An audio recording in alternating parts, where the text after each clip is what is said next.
उसका हिंदी में अनुवाद बताएं तो।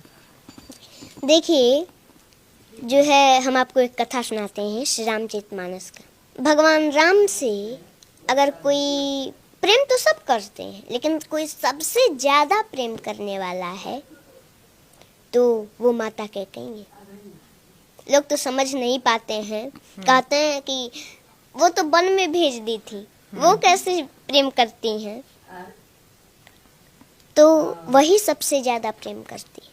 वो वन में भेजी थी तो भगवान राम को दिए हुए वचन को पूरा करने के लिए वो वन में भेजी थी। वही सबसे ज्यादा प्रेम करने वाली। सभी लोग, सभी माताएं अपने बच्चे को दूध भात खिलाती हैं बड़े प्रेम से। वैसे ही एक बार माता कैकेयी भी भगवान राम को अपने गोद में बैठा करके और दूध भात खिला रही थी। भगवान राम एक गिलास खाए, 2 गिलास खाए, 3 गिलास खाए, चौथे में हाथ पकड़ लिए।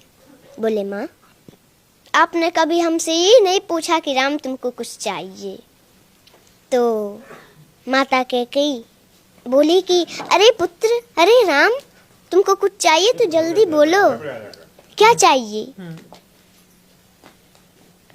तुमको कुछ चाहिए, जल्दी बोलो।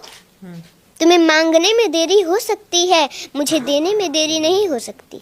भगवान राम बोले, माँ, पहले मेरी कसम खाओ कि जो मैं मांगूंगा वो दोगी। माता कैकेयी बोली, हाँ राम, मैं तेरा कसम खाती हूँ, जो तुम मांगोगे वो हम देंगे तुमको। मांगो, क्या चाहिए? भगवान राम बोले, माँ, लेकिन जो मैं मांगने जा रहा हूँ अगर वो आप दे दोगी तो संसार में कोई भी आपका नाम, अपने बच्ची का नाम नहीं रखेगा। तो कैकेयी माता बोली, मुझे मंजूर है राम, बताओ ना क्या चाहिए। मेरा नाम, अपनी बेटी का नाम कोई न रखे, ये मुझे मंजूर है। मेरा राम प्रसन्न रहे, इससे बढ़कर मेरे लिए और क्या हो सकता है। भगवान राम बोले, माँ, लेकिन जो मैं मांगने जा रहा हूँ अगर आप दे देंगी तो संसार में आपका अपजस होगा। माता कैकेयी बोली, मुझे जस मिले, मेरा राम प्रसन्न न रहे तो वो जस मुझे नहीं चाहिए, मुझे अपजस मंजूर है। भगवान राम के आंखों में आंसू आ गए। बोले, माँ, लेकिन जो मैं मांगने जा रहा हूँ वो आप दे देंगी ना, तो कदाचित आपको वैधव्य जीवन भी देखना पड़ सकता है। माता कैकेयी जब ये सुनी मौन हो गई। आप ही बताइए, कोई भी भारतीय स्त्री हो तो उसको ये बात तो खटकती है। मौन हो गई माता कैकेयी।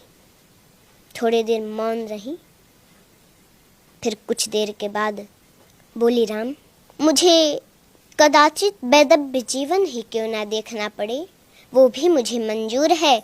बताओ तुम्हें क्या चाहिए। भगवान राम बोले, माँ, एक समय ऐसा आएगा, मेरा विवाह होगा, मैं फिर अयोध्या आऊँगा और उस समय हमारे लिए आपको 14 वर्षों का वनवास मांगना पड़ेगा। जब कैकेयी माता वनवास सुनी तो तुरंत धड़ाम से गिर पड़ी, जमीन पर बेहोश हो गई। भगवान राम ने जल से छींटा मारे तो कुछ देर के बाद होश आया। उठ के बैठी, थोड़ी देर मौन है, फिर बोली, राम, रो रही हैं। बोली, राम, देखो, मुझे अपजस भी मंजूर है, मेरा नाम, अपनी बेटी का नाम संसार में कोई न रखे ये भी मंजूर है। कदाचित तो ना देखना पड़े वो भी मुझे मंजूर है, लेकिन मेरा राम मुझसे दूर रहे ये मुझे कदाचित मंजूर नहीं है। राम, मैं तुम्हारे बिना 1 मिनट नहीं रह पाती। तुमने 14 वर्ष सोच भी कैसे लिया राम? ये वरदान वापस ले लो, मैं नहीं दूंगी, मैं नहीं दे सकती है वरदान। भगवान राम बोले, माँ, आपको ये वरदान देना होगा क्योंकि आपने हमारी कसम खाई है, और अगर मैं बन नहीं गया तो सरभंग ऋषि की जो है मांस गल चुके हैं, बस हड्डियां बची हैं जो कि अब सूख रही हैं। माता सेवरी, उनको हमारा दर्शन कैसे होगा माँ? उनको बन जाना पड़ेगा। उस दिन से माता कैकेयी भगवान राम से थोड़ा हट हट के रहने का प्रयास करने लगी कि वो समय आए और मेरे दिल के टुकड़े टुकड़े न हो जाएं और मैं राम को दिया हुआ वचन पूरा न कर सकूं, उसको दिया हुआ वरदान पूरा न कर सकूं तो क्या होगा। थोड़ा हट हट के रहने का प्रयास करने लगी और वो समय आया, वरदान मांगी। पहले तो भगवान राम को सूचना मिला था कि उनका राज्याभिषेक होने वाला है, लेकिन प्रसन्नता मयान गताभिषेकतस्तथा न ममले वनवास दुःखत मुखाम्बुजश्री रघुनंदनस्य मे सदास्तु सा मंजुल मंगल प्रदा। जब भगवान राम को ये सूचना मिली कि उनका राज्याभिषेक होने वाला है तो उनके मुख पर प्रसन्नता नहीं थी, लेकिन पुनः उसके अगले दिन उनको सूचना मिल गई कि 14 वर्षों का वनवास मिल गया, तो उनके मुख पर थोड़ा सा उदासी भी नहीं थी। उस समय तो प्रसन्न हो रहे हैं कि अरे पिताजी ने हमको अयोध्या का राज नहीं, पिता दिन्नी मोहि कानन राजू, पिताजी ने मुझे अयोध्या का राज नहीं, मुझे तो जंगल का राजा बना दिया। वो तो प्रसन्न हो रहे हैं